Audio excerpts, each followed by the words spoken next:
Everybody, BK and Steve here with Masada Tactical with another video, and today we're going to address how to defend against a bear hug type of grab.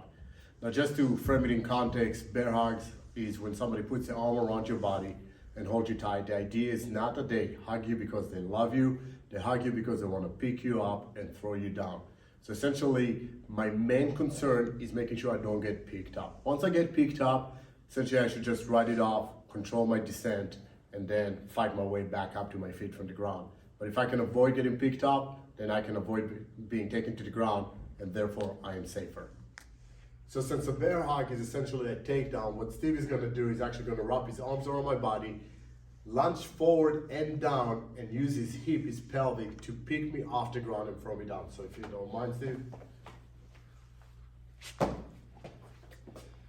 In order for Steve to be successful, he has to get really close to me and he has to put his hip below mine. If he has space between us, it'll be very challenging for him to pick me up. And if he tries to do it when his hip is higher than mine, it's going to be very challenging for him to pick me up. So my goal is to lower my hip below his and make sure his hip stays as far away from me as possible.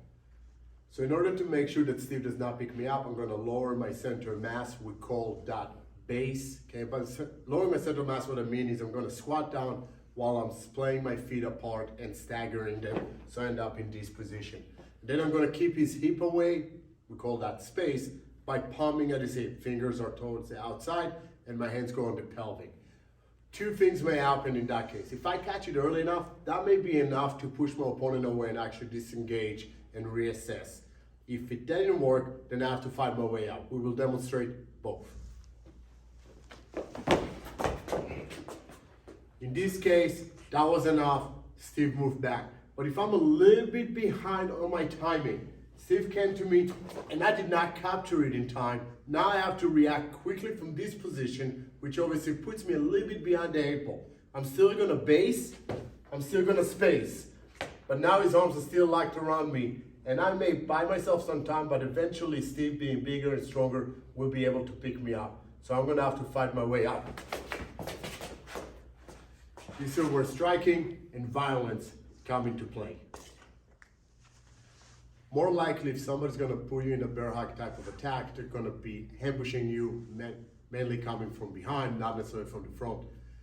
The principles are the same. Principles are always solid, right? So we're still going to use a base and space where I'm lowering my center of mass and I'm going to try to keep their hip back. The problem is that I can't necessarily pump their pelvic when they're behind me. So I have to come with an alternate means of making sure their hip stays away, and I'm going to use striking in this case. So if I'm being placed in a bear hug from the rear, I'm still basing, but now I'm going to create space. This is where elbows towards the butt are going to come into play, maybe strikes towards the groin, stomping on feet, and eventually disengaging. As always, if you have any questions, any skill you want to see, or questions about a video that we already recorded, make sure to leave those questions in a comment or send us a direct message. Please subscribe to our channel if you haven't already. Follow us on all our social media outlets, Instagram, Facebook, obviously YouTube, LinkedIn primarily. And as always, watch your six.